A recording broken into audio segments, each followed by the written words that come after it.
better presenting yourself than me presenting you. Yeah, well, I do have the longest title in the universe. So yeah, that's where everything is like, no, that's so all right. That's all right. Yeah, so the microphone, we were very quick here. They didn't have any more microphones, so there was quick work backstage. Sorry, a few minutes late. AI in the real world. Elin Allison, I'm not a data scientist, although there's quite a few in here actually that are not a data scientist. And that doesn't really matter. I work with AI. I work with new product development within Telia company in our division X. All big companies have to have an X.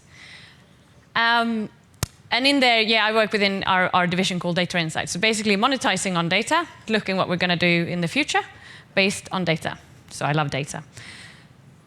And of course, reading a lot about AI and where we're at in the world. I've got 3 kids. Not those. GDPR and all of that, you never know. So anyway, there is a world that they're going to grow up in, and I'm sure that you have many kids in here as well. So I thought that we would reflect a little bit about that. What's cooking in AI? What applications are we looking at in the world around us, and how will that actually affect the future? And how you apply the technology is just as important as the technology itself. And then Elena gave a great introduction to what we do at Telia in terms of AI deployment and how we look at the strategy and what we want to do within this space. So what's cooking then? Well, this is cooking, right? Facial recognition is it's a topic that gets discussed a lot. China is by far the one who's taken this the furthest. And there we can question how they apply this technology. These glasses, Google Glass type glasses that the police is wearing, can identify anyone within 5 meters. And it's using AI to be able to, in real time, identify all 1.4 billion inhabitants in China. That means that whether you're a criminal or not doesn't really matter. They can see you anyway. But then again, GDPR is not valid in China. And surveillance by cameras and using facial recognition is something that is not only used in China, but it's quite interesting how it actually gets more and more used. And we put up cameras everywhere, more or less. It's not a great fit. Anyway, let me know if you can't hear me. Wave, and I'll sort it out. I found this really interesting report. It was released by a company called Hyperight in August this year, where we can see the top 10 countries. It actually had the list of 50. I took the top 10. Where you can see that China is 8 out of 10. London, number 6. We know that UK are using CCTV. They're calling. We didn't do that. But the big question is the application there, how they actually use the cameras. So in the UK, they're only allowed, GDPR is valid there, to look at things if there is something criminal that they suspect has happened. They go retrospectively and look at the video. But in China, they look in real time. You also see Stockholm. We're sitting quite comfortably at number 112. We have 70 cameras today. This also looks at the projection onto next year, where we think that we might deploy another 20. But the projection is actually what is slightly unsettling as well. So if you look at the projection in China, they believe that it's going to be 626 million cameras, which means 1 camera per 2 people. And if you look even further at 2022, they think there could be as many as 2 cameras per person. And then it's really, really hard to not get into this, in your mind, the big brother society. So the application on how you use it is then key. So that's China. We leave China for a little bit, and this is Dubai. We have other, of course, applications of AI that you can use in the world, and then in Dubai, they're using it as police robots, for example. These robots they put in public places. It has a little screen on the tummy. It knows 6 languages. You can report crime. You can ask it questions. It reads facial expressions. And they say in Dubai that these robots will be 25% of their police force in 2030. That's quite a few robots. But they will not replace any humans with robots. So they will just make them more. Robots. So robots, there's been a discussion, maybe a few years ago it started, will the robots take over our jobs? It's quite an interesting question. Let's give us a hands up here. How many in here think that the robots can take over their job? Oh, that's interesting. I've done this a few times, and here we have like 1 or maybe 2 people saying that. Traditionally, we say that it's a repetitive task, maybe a low-pay job that would be replaced by a robot. At Goldman Sachs, stockbroker, in year 2000, we had 600 stockbrokers. How many do you think they have today? Shout. 100, and you said 6? Very good. They have 2. The rest is done by robots. And last time I checked, the stockbroker, they earn quite a lot of money. So it's not all about the repetitive low-paid jobs. And it was actually a hotel in Toronto that did the same. They replaced the receptionist with a computer screen. It didn't go so well. So they had to actually go back after a very short time just because the customers were complaining. This hotel was located close to the airport, and people coming after a full day's travel were not happy being met by a computer screen without empathy. So basically, checking someone into a hotel is not a repetitive task because what you're doing is actually providing a service. And then we're using much of our human skills, like applying context of he's tired, compassion, empathy. AI can't do that. And then I read this article by a Greek professor called Georgos Petropoulos. And he had a very good comparison in terms of the AI impact on the world. And he compared it to when we introduced the car. So when we introduced the car, our main mode of transport was horse and carriage. And then we introduced the car, and we needed lots of workforce to the production belt. Steel industry was blossoming. We had people making tires and tools to make the engines and the chassis, etc. And then secondhand, when the car became mass market, we had new industries like car insurance and marketing campaigns for cars, which we know today are worth millions. But yes, there was a drastic decrease in the number of horse-related jobs. But the net impact of the number of jobs was very positive. And he said this is going to happen to AI as well. And this is the Gartner report that came out second quarter this year, says exactly the same thing. So yes, we might have people losing their jobs to robots, but there will be new industries as well forming within this area. And we can see now that 2019, we're just at kind of status quo, but already next year, we're going to have a net positive impact on the number of jobs. So let's look a bit more at the deployments and the applications of AI, and maybe some of the mistakes as well. I think this is I'm going to give you a few examples of mistakes. You've probably heard of most of them before. This proves that it's not trivial. This technology is very, very powerful. And the first one, we end up in China again. Here, they use cameras at intersections to fight jaywalking. So basically, they have cameras, and when you jaywalk, you get identified, and your face and your name get thrown up onto a wall of shame, right? But this time, the camera caught a big poster on the side of the bus with a Chinese billionaire woman. So her name, chucked up on the wall of fame, name, picture, everything. It wasn't very popular, I can tell you. She didn't get fined because she was completely somewhere else, which they could see, clearly, since they know where everyone is all the time.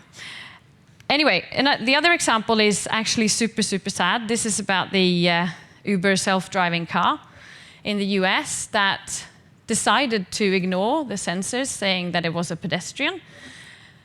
You had, of course, a backup But the system, basically, the backup person failed to brake in time and the pedestrian died.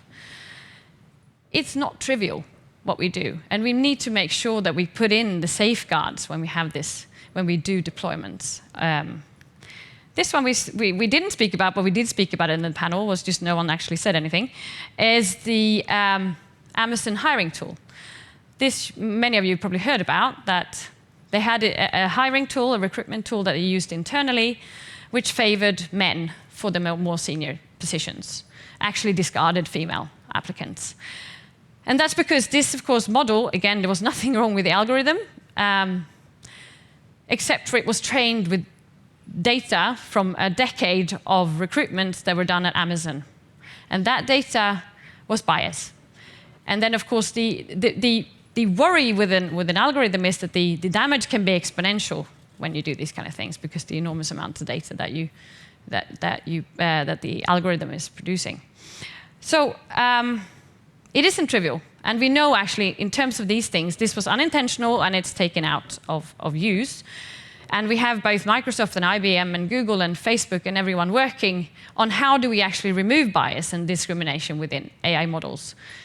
But there isn't an easy recipe to do it. And actually to use AI to solve that problem, I think, is really innovative, and I think it's a really good way forward as well. But now, let's talk about something else. Let's talk about football. Who is the most scorer, the one who scored most goals in the Football World Cup ever? Have you got any brave women who want to shout out a name? See, very good. I'm going to go and not keep you in suspense anymore. It's Marta. Okay, so what's my point here? Okay, confession time. How many of you thought about men? Got ya. It's actually true as well. So Klaus is number 2, 16 goals, but Marta for Brazil is the top scorer in all times. This is a simple example where our unintentional bias is producing something that's not right. You know, we're not looking at the whole truth.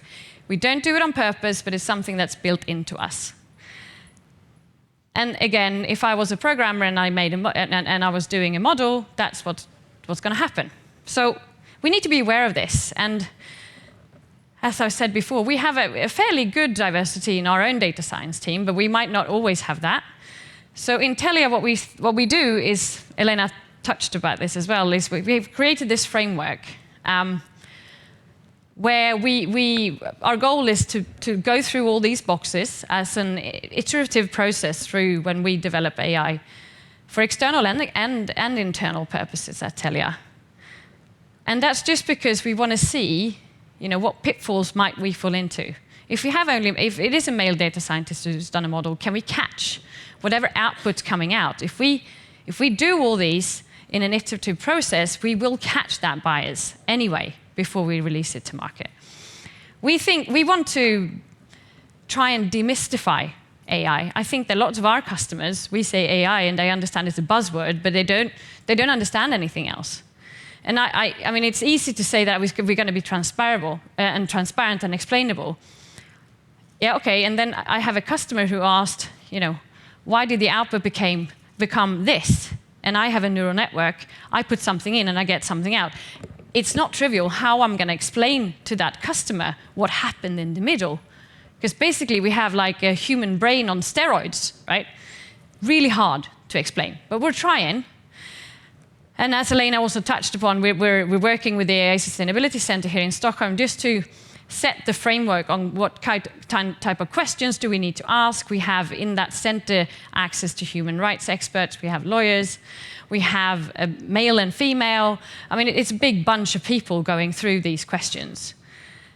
But we also try and what we call the Black Mirror approach. Anyone seen the BBC Black Mirror? Yes, a bit scary. So this is actually a show on TV where they take technology and they try and mirror it on a few years, a future scenario, what this technology might be. Very uncomfortable sometimes, but you know, interesting. But the point here is we try and look at the worst case scenario. So what is the worst that could happen if we put this solution in market? Would it be discriminating to a minority that we're actually trying to do something good for? What if it's used for political gain? What would happen then? What if it's misused? What if it doesn't answer the question that it was supposed to answer from the beginning? We try and look at the worst case, and then we do it all over again. But just this worst case is a bit interesting. So we're going to look at a film now, which is a worst case scenario. Customer pilots directed almost 3,000 precision strikes last year. We're super proud of it. It allows you to separate the bad guys from the good. It's a big deal. But we have something much bigger.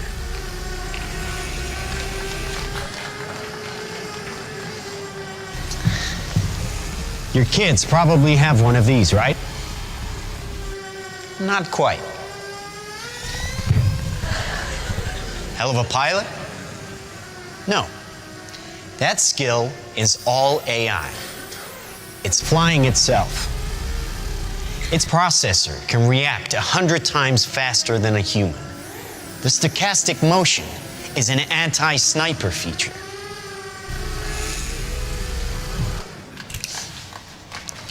Just like any mobile device these days, it has cameras and sensors, and just like your phones and social media apps, it does facial recognition. Inside here is 3 grams of shaped explosive. This is how it works.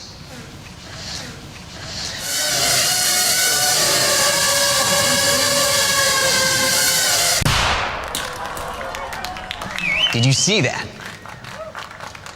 That little bang is enough to penetrate the skull and destroy the contents. So that's quite frightening, right? Again, this is the worst case scenario. This is not real. But of course, it also kind of talks about the power of this technology and how we need to look at these scenarios to be able to regulate this in a fashion that we can avoid that this would ever happen. But now a feel-good example, because of course it's an extremely cool technology that can do so much good. And here I'm looking at a blind girl. This is a Listerine app, the mouthwash. A little bit odd that it comes from them, but hear me out. Where they've actually developed an application that will give blind people a little nudge when someone smiles at them, using, again, facial recognition. So they have a phone hanging around their neck, and then every time someone smiles at them, it buzzes. Of course, that adds a whole new dimension to the way they communicate. But now let's talk about Telia again then. Like talk about Telia. So what do we do? What do we do for society in this space? How do we use AI and machine learning to actually do something good for society? Because we do have a data set that's very unique. That's our phones, your phones, my phones in your pocket, pinging our network. And then we can actually use that data to see how crowds move. Of course, this is a very sensitive data set. So we have to anonymize it. And we have to do rigorous anonymization and filtering to make sure that no one can get re-identified in the data set. But it can give us a lot of good insights. So we're not, again, stressing this, we're not interested in how one individual moves, but we can look at how crowds move over time. So for example, we can look at, this is Tjejmilen, which is the biggest sporting event, there you go, for women in Sweden, as you know, running 10 kilometers. Here, you can look at how many people were actually there. So of course, we know how many are running, but how many were spectating, and how do we serve them? When did they come? When did they leave? And where do they come from? So here you can see in the visualization, from where in Sweden did people travel to this event? This adds another dimension for people planning events and stuff in a city. There's other use cases for this kind of data, so I'm going to just show you a little bit of a film to make you understand that. How do you plan a city that's already been built? Breathe new life into an old town. Make it a better place to live, work, and play. Listen to the people. they speak with their feet. They can tell you where they travel and what they want to do, where their last mile starts and where it ends, where visitors come from and how they spend their time. Because every city has a pulse, and when you can measure this pulse, you can measure the impact of change. All you need is the right tools. Telia City Vitality Insights reveal crowd movement patterns from anonymized network data. How many people? Where? And when? Where do opportunities lie? By comparing historical data with what's happening right now, you can measure the impact of decisions made and make decisions with real data, the most powerful tool of all. Yeah, so basically, it's enormous data set, right? So we're but the anonymization is somewhat key here. So what we say to cities is that, of course, they can use this to look at how many people were in Stockholm, how many came from outer municipality, how attractive is your city center. It's a highly interesting data set, which they are very, very interested in using. But it also has a lot of questions around it, right? You know, the anonymization, which, you know, we have privacy by design. This is one of our core values as a company. We're not going to put any individual at risk. We know that this is happening, right? We have the article in DN last summer where, you know, they were using GPS data, and they say it was anonymous, but you just have to look at one person and then look at hitta.se, and you know who it is because he lives there and he works there. That's not anonymous, and it's not GDPR compliant either. So, of course, that is our prime focus, which means that there are limitations to this. We can't be particularly granular in this data set. If we look at where people spend their time, we have a grid of 500 by 500 meters. And we're working with, in this AI sustainability project, we're working with Malmö Stad, and they were looking at how this mobility data set can be used for perceived safety. They want to know, in the city of Malmö, are there areas where people in certain gender, certain age groups are willing not to go at night, they're choosing to stay home or not go because of the perceived safety of that area. And they think that the mobility dataset could help them in terms of first determining, you know, what are these areas, and then they can do activities like more street lights or more police present or something else, and then they can measure the effect of those activities, which makes them not, you know, waste resources and that sort of thing. But the question there was, the 500 by 500 meter thing doesn't really work for us. We want to look at, you know, this park here, or this crossroads just here. And then, of course, this is, and we will not go any further than that, because of the further in you go, the more risk you have of re-identification, with other, of course, combining with lots of other data sets. So we're using, for example, other anonymous data sets from Wi-Fi to get more granular, but also other privacy technologies coming up. Synthetic data, for example, is one that we're looking at. How could we use that to be more granular and be, you know, these use cases which are super, super interesting to the cities, how can we try and make those happen with these data sets without risking the integrity of our consumers? So there's lots to be done. But again, to summarize then, I think we're in this room, we have, I mean, we're in the driver's seat here in terms of, I think it's great what we've heard earlier today. The awareness of, in terms of diversity in this space, is the first step. A few years ago, we weren't even talking about this. Now we're talking about it, and we still kind of, we don't really know what to do, but I'm very confident that we will find ways, because now we start to know. This is on the top agenda on many big companies today. We talk about diversity. We know that there are proof points to say that you will be more profitable if this is one of your focuses. So I'm very hopeful.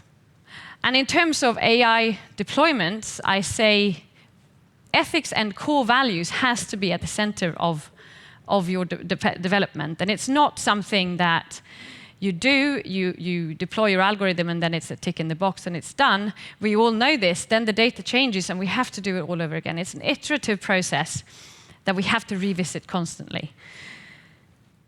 Be aware of bias. I mean, we've talked about this quite a lot today, and I think it is extremely important. The awareness of bias makes you able to mitigate it. So, bias of the creator and bias of the data. And I'm going to leave you with that, and let's make this asset as good as it could be for, the world of tomorrow, the world for our kids. Thank you.